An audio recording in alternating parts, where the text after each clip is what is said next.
Teacher भी बोलेंगे ना। हाँ टीचर भी।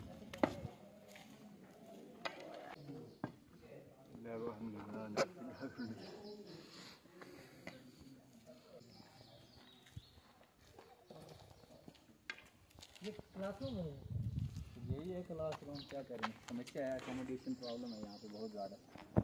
नहीं अभी मतलब बच्चों को ऐसे पढ़ाते हो आप, ये बाहर पेड़ के नीचे या बिल्कुल, धूप होगी तो धूप में ही है? बिल्कुल धूप होगी, बारिश होगी, फिर वरांडे में कहीं वो करना पड़ता है, मैनेज करना पड़ता है। तो ये 12वीं तक हायर स्कूल है? क्लास है जी जी, 12वीं तक। ये तो गलत है, मगर ये तो 12वीं तक स्कूल है, क्या करेंगे, 21वीं सदी है। अब हम खुद चाहते हैं कि एक प्रॉपर क्लासरूम अगर हो तो वहाँ पे एक फोकस रहता है बच्चों का। अब देखो यहाँ पे ये पढ़ रहे हैं, आगे से इधर से कोई बैल लेके चलता है, कोई बछड़े लेके चलता है, या बच्चे इधर उधर दूसरे तीसरे। एट द सेम टाइम यहाँ पे 2-3 क्लासेज जो है इसी प्रकार जो है ग्राउंड में ली जाती है।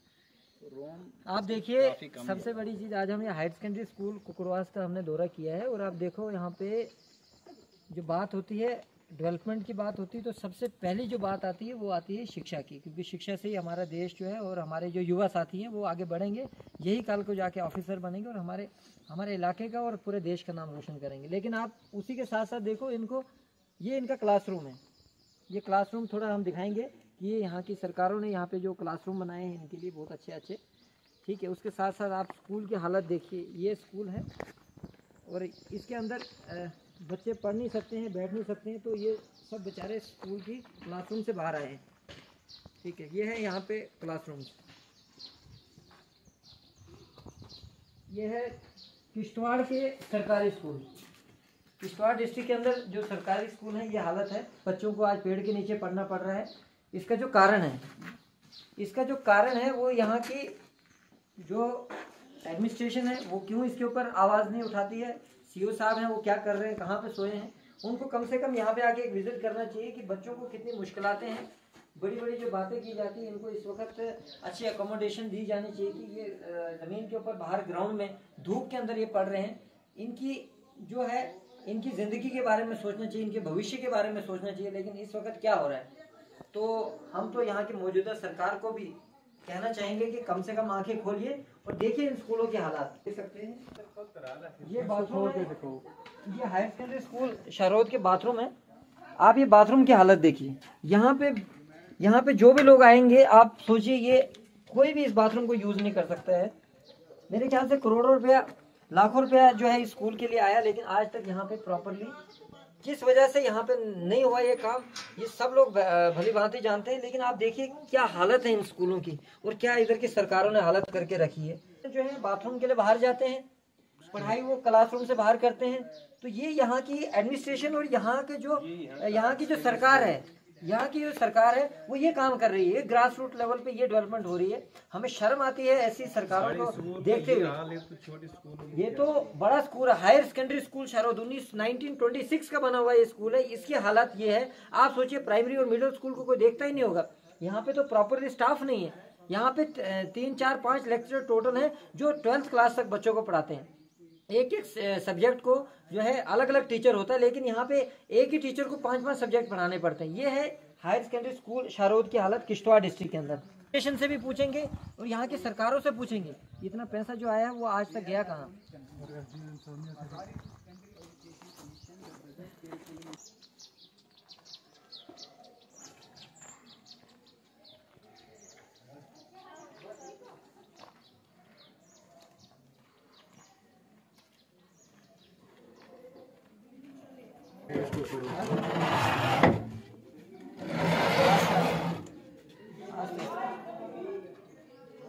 ये थोड़े दूर, ये है हायर सेकेंडरी स्कूल शहरोद की फाउंडेशन। आप देख रहे हो, ये फाउंडेशन है इसकी, और ये देखिए अब स्कूल अभी इसकी, ये बिल्डिंग की अभी ऑफिशियली इनॉग्रेशन भी नहीं हुई है। अभी ऑफिशियली इनॉग्रेशन भी नहीं हुई है। 40 से 50 लाख रुपए का एस्टिमेट बना, और सब स्टैंडर्ड मटेरियल को यूज करके इस बिल्डिंग को बनाया गया। लगभग 47 लाख रुपए इस बिल्डिंग के ऊपर खर्चा गया। और आप देखिए 47 लाख रुपए में यहाँ पे क्या काम हुआ है। नहीं है प्रॉपरली, आप देखो ये बेस से पूरा जो है ये डैमेज हो गई है बिल्डिंग, ठीक है। कभी भी ये पूरी बिल्डिंग गिर सकती है, क्योंकि जब फाउंडेशन ही पूरी हिली हुई है तो ये बिल्डिंग पूरी गिर सकती है। और ये बिल्कुल क्रैक है। ऊपर भी आप देखिए ऊपर भी देखिए पूरी तरह से बिल्डिंग कराई गई, कभी भी गिर सकती है। और इसके बावजूद भी यहाँ की जो एडमिनिस्ट्रेशन है और यहाँ के जो टीचर्स हैं वो बच्चों को क्यों यहाँ पे रिस्क में डाल रहे हैं, पढ़ा रहे हैं। मैं इधर के टीचर से थोड़ा बात कर। क्या हाल है? बढ़िया, सब ठीक ठाक? Yes sir. आप डेली आते हैं यहाँ पे? Yes sir. कौन सी क्लास? 10th। सारी 10th? Yes sir. बहुत बढ़िया, बैठो बैठो। Thank you sir. कौन से सब्जेक्ट है आपके? इंग्लिश। यहाँ पे भी सारे अभी इंग्लिश के पीरियड चल रहे हैं? Yes sir. आप यहाँ पे पढ़ने के लिए आते हो और ये पूरी बिल्डिंग जो है अभी खतरे में, आपको पता है? Yes sir. फाउंडेशन से तो आपने प्रिंसिपल सर को बोला कि यहाँ पे सर खतरा है हमें? No sir. क्यों? देखिए अभी ये कुकड़वास के अंदर जो हायर सेकेंडरी स्कूल शहरोद है, हम यहाँ पे आए हैं और आप देखो इस बिल्डिंग के अंदर जहाँ पे बच्चे पढ़ रहे हैं, ये बेसमेंट से टोटली डैमेज है और ये कभी भी ये बिल्डिंग जो है गिर सकती है, कभी भी गिर सकती है। और इतने सारे बच्चों की जिंदगी जो है इस वक्त खतरे में है। आप इस स्कूल के हालात देखेंगे, चारों तरफ से आप देखोगे ये बिल्डिंग कभी भी गिर सकती है, लेकिन उसके बावजूद भी टीचर यहाँ पे मजबूर हैं बच्चों को पढ़ाने के लिए, क्योंकि उनके पास कोई और ऑप्शन नहीं है। तो एडमिनिस्ट्रेशन से हमने बात की। अभी बात आती है कि जैसे आम आदमी पार्टी ने दिल्ली के अंदर एक अच्छे से अच्छे बेहतरीन स्कूल बनाए हैं, हम भी आम आदमी पार्टी भी चाहती है कि हमारे किश्तवाड़ डिस्ट्रिक्ट के अंदर भी वैसे ही स्कूल बने जैसे दिल्ली के अंदर बने हैं, वैसी ही सहूलियत मिले इनको। अभी बच्चों को आधे बच्चों को ग्राउंड में पढ़ना पड़ रहा है, ठीक है। प्रॉपरली एक अकोमोडेशन नहीं है जहाँ पे पढ़ाई की जा सके, प्रॉपरली इनको वो फैसिलिटीज नहीं मिल रही हैं, सब चीज़ें वैसी नहीं मिल रही, जिसकी वजह से ये बच्चे आने वाले टाइम पे इनकी जो स्टडीज़ हैं वो काफ़ी वीक रहेंगी। इसका जो मेन कारण रहेगा वो यहाँ की एडमिनिस्ट्रेशन की नालायकी रहेगी। अगर कल को यहाँ पे स्कूल की बिल्डिंग गिरती है तो जितना भी नुकसान अगर होगा, भगवान ना करे ऐसा हो, अगर एक आदमी को भी आना चाहिए तो डिस्ट्रिक्ट एडमिनिस्ट्रेशन किश्तवाड़, डीसी साहब किश्तवाड़ और यहाँ पे सीओ साहब जो हैं वो इसके जिम्मेवार होंगे। एलजी एडमिनिस्ट्रेशन जो इसकी जिम्मेवार होगी, क्योंकि पूरा इलाका ये हायर सेकेंडरी स्कूल का हालत है। आप सोचो प्राइमरी और मिडिल स्कूल्स का क्या होगा। आम आदमी पार्टी जो है इस वक्त गांव-गांव में जाके ये स्कूलों के हालात को ठीक करने के लिए मैदान में आई है, और अगर इनकी ये हालात ठीक नहीं होगी तो यहाँ पे कड़ा प्रदर्शन होगा और ये बच्चे जो हैं इनके भविष्य के साथ खिलवाड़ होगा। तो यहाँ पे कोई भी किसी भी एडमिनिस्ट्रेटर को बख्शा नहीं जाएगा। इस बिल्डिंग को देख के क्या आपको यहाँ पे खतरा महसूस होता है? Yes sir. होता है? Yes sir. आपको? Yes sir. क्या लगता है जब आप यहाँ पे आते हो? सर ऐसा लगता है कि कभी कभार कि अगर बारिश वारिश लग जाए तो बिल्डिंग गिर जाएगी। तो आप जब आपको ऐसा लगता है उसके बाद फिर आपने कभी बोला सर को कि नहीं? No sir. आपको और किसको यहाँ पे खतरा लगता है कि इस बिल्डिंग में खतरा है? आपको भी लगता है खतरा है? क्या लगता है जब आप स्कूल में एंटर करते हो आपको कैसा लगता है? कभी गिर जाएगी बिल्डिंग तो नुकसान तो हमारा ही होगा ना। तो देखिए बच्चे हैं, ये जिस क्लासरूम के अंदर बैठे हैं वो बिल्डिंग कभी भी गिर सकती है।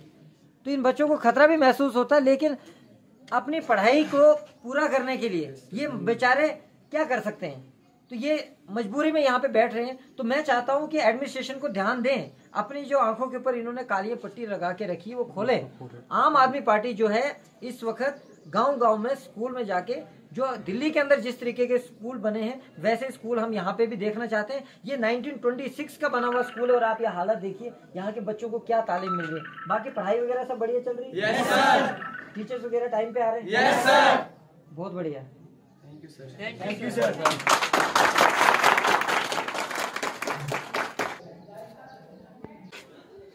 आप सर यहाँ पे स्कूल में यहाँ पे बच्चों को पढ़ाते हैं, टीचर हैं आप यहाँ पे जो ये स्कूल है, ये बिल्डिंग जो है इस वक्त आरएनबी बोलती है कि अभी हमने सीईओ साहब मतलब एजुकेशन डिपार्टमेंट को और आपके स्कूल को अभी हैंड ओवर नहीं की है, ठीक है।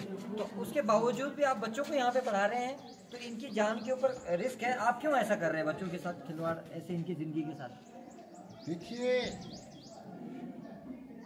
आप ठीक मौके पे यहाँ आए, आपका हम शुक्रिया अदा करते हैं कि शायद आप नौजवान हो और आपको भी ये थोड़ा कुछ दर्द हुआ इस स्कूल का। और इस स्कूल की कहानी अगर पूरी सुनाने बैठे हैं तो ये बहुत एक दर्द भरी दास्तां है। अब शॉर्टकट में यही बात बताऊंगा कि जैसे आपने पूछा कि हम यहाँ खतरा मोल लेकर भी बच्चों को यहाँ बिल्डिंग में बैठाते हैं, आपका ये प्रश्न है, हमारी सर ये मजबूरी है। अब हम टीचर लोग क्या करेंगे? हम तो चाहते हैं कि बच्चों को तालीम मिले, ये कुछ पढ़ लिख कर यहाँ का आगे कुछ भविष्य बने इनका। लेकिन अब आप देख रहे हैं यहाँ पर एकोमोडेशन की कितनी परेशानी है। नहीं, एकोमोडेशन की प्रॉब्लम है तो आपने इसकी बात आगे प्रिंसिपल साहब के साथ की या सीओ साहब के साथ? हमने बार बार यहाँ से इन्फॉर्म किया हुआ है। और एक दिन डीसी साहब भी यहाँ पर आए थे स्कूल में, तो हमने डीसी साहब को भी ये यहाँ पर पेश हुए हम यहाँ पर ही, और उनने बिल्कुल देखा है, उनके नोटिस में है ये बात। मतलब डीसी साहब ने देखा, और डीसी साहब जो है डिस्ट्रिक्ट कमिश्नर हैं और बहुत बड़ी पावर है। एक कॉल के ऊपर वो अपना ये काम करवा सकते थे, ठीक वापस इसको ठीक करवा सकते थे। आज तक इसके ऊपर कार्रवाई नहीं हुई, तो आपने स्कूल की तरफ से एक्शन क्या लिया है? देखो कल को मेरी बात सुनिए, कल को यहाँ पे ये बिल्डिंग गिरती है और यहाँ पे कोई किसी के जान का नुकसान होता है, क्या आप जिम्मेवारी लोगे? नहीं, हम जिम्मेवारी तो नहीं ले सकते हैं। कैसे ले सकते हैं हम? ये तो पूरा इलाका इस वक्त इस क्लासरूम के अंदर बैठा हुआ है, पूरा इलाका ये तो बिल्कुल हम जानते हैं, ये डीसी साहब को पता है। इसकी जिम्मेवारी कौन, डीसी साहब लेंगे? अब देखिए, अब एडमिनिस्ट्रेशन ऊपर से, हम तो क्या है, हम तो कर्मचारी यहाँ पर, हमें जैसे ऊपर से आदेश होंगे हम वैसे करेंगे। बट अपना भी एक जाति तौर पे हमारे फर्ज होता है। इसका फर्ज तो होता है। तो अब अगर आप कहते हैं कि नहीं जी अब बच्चों को, तो फिर ऐसा आगे से ऑर्डर कराइए कि बच्चों को छुट्टियां कराइए यहाँ से, हम भी बैठेंगे चुपचाप करके, और क्या करेंगे। मैं बता रहा हूँ कि अगर कल को ये बिल्डिंग तो कभी भी गिर सकती है, ये बात मानते हैं आप? नहीं, ये तो ये बात मान सकते हैं, बिल्डिंग कभी भी गिर सकती है। तो ये आगे भी मतलब डिपार्टमेंट को पूरा पता है, उनको पता नोटिस में है, पता लेकिन है। आप ये बात बताइए, अगर गिर जाती है तो उसका जिम्मेवार कौन होगा? आप होंगे, डिस्ट्रिक्ट एडमिनिस्ट्रेशन होगी, या इन बच्चों की गलती है कि ये पढ़ने आ रहे हैं? नहीं, अब गलती कहा जाए तो अब किसकी है, फिर बताएं, आप ही बताएं किसकी गलती है। अगर देखो सबसे बड़ी चीज है कि इसका मतलब अगर हमारी गलती है, अगर हमारे स्टाफ की गलती है, तो आप बताएं। फिलहाल तो काम चल रहा है, इसलिए हमने कहा कि जो दिन निकलता है बच्चों का वक्त जाया ना हो, तो कुछ ना कुछ हो जाए। हम तो मजबूर हैं। आप एडमिनिस्ट्रेशन से क्या चाहते हैं? हम तो यही चाहते हैं कि अगर इसका कोई सोचा जाए, कोई नहीं, आपको पर्सनली यहाँ पे कितना खतरा महसूस होता है? होता भी है कि आपको लगता है या हमें लग रहा है यहाँ पे खतरा है? हमें तो खतरा बहुत ही लगता था पहले। हमें कभी कभी यहाँ पर बच्चों को पहले मगर उठाना पड़ा, जब यहाँ से ये भी आगे से डैमेज हो गया था, यहाँ से डंगा वगैरह इसका निकल गया, उस समय हम बच्चों को यहाँ से निकालने पर मजबूर हुए थे।